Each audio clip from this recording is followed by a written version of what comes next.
I want to tell you, Jason, a little something about an RFR Boys Night Out that happened earlier this week here in Chicago. By RFR Boys, I mean myself, Billy Mack, the mastermind behind Puppet Lando, Tyler Page, the mastermind behind things like the RFR switchboard, and Dylan Mack, my son, the great Dylan McInerney. We went to Garcia's Chicago to see a band that featured former Jefferson Starship bass player Pete Sears. Why is that important to listeners of Rebel Force Radio, the Star Wars podcast? Well, Pete Sears is Star Wars canon. If you consider the Star Wars Holiday Special to be canon, Pete Sears appeared in the Jefferson Starship song, video, hologram, whatever you want to call it, that I think it was Itchy Baca, Chewie's grandfather. Did he watch that, or did the kid Lumpy watch the band play? I can't remember now. There were three moments. It was the kid, yeah. Are you sure it wasn't? Maybe it was Itchy, because didn't the kid watch the acrobatics? But then Diane Carroll was the one that. Yeah, Itchy Grandpa was watching Diane. Yeah, on the Skinamax version, the holographic Skinamax of the Star Wars universe. But there were two other segments. There was one with the acrobatic gang, and then there was another one with Jefferson Starship performing a music video, Set the Sky on Fire, which can be heard on Jefferson Starship's album Gold, which is mostly a best of album with a few unreleased tracks, and Set the Sky on Fire apparently is one of them. Not one of Jefferson Starship's greatest songs. It's not gonna hey, but it had Star in the title, right? So they had to do it. So they put him in there. That's about as much thought as they put to it, I'm sure. So we saw Pete Sears with this all-star band at Garcia's Chicago, this great new venue owned by, it's part of the Garcia family, the Jerry Garcia family provisions, and another guy named Pete Shapiro out of New York, a rock music promoter. They have a Garcia's in New York. Now they have one in Chicago. And I saw this great band with Pete Sears from Jefferson Starship playing bass. And the band's name itself even has a Star Wars connection. They were called Skeleton Crew. Oh, no way. Wow. Yes. Skeleton Crew with an E.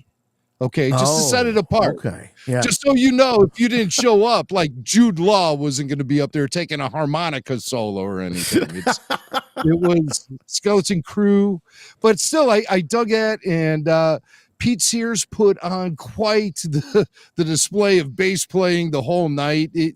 I think Tyler Page said at the end of the night, that guy was probably the best bass player I've ever seen live. And he was in an all-star band of some of the greatest music performers I've ever seen in my life. And that all happened in Chicago. I was hoping I'd have the opportunity to kind of rub elbows with Pete at some point in the evening and get a little talk out of him concerning the Star Wars Holiday Special. But it wasn't meant to be. However, Pete Sears did appear in the documentary from a couple of years ago, the Holiday Special documentary, A Disturbance in the Force, of which RFR's Kyle Newman himself was actually a producer on.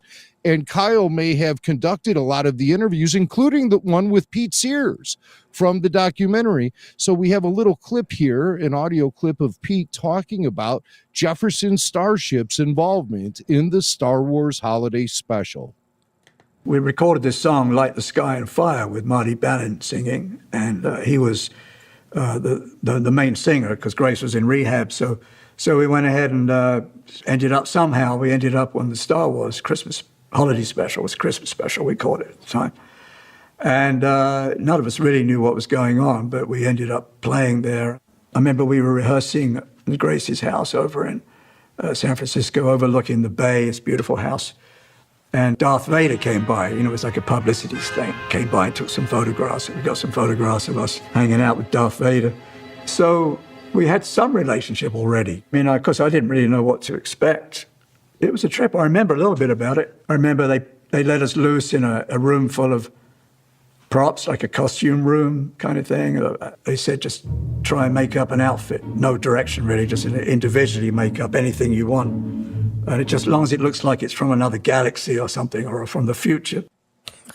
Yeah, just have at it with the old costume trunk here from. I wonder how common Wars. that practice was throughout the production of the original trilogy, where they just threw a bunch grab of musicians in a room. Yeah, throw them in a room and say, help yourself to whatever you want to make yourself look Star Wars-y, okay?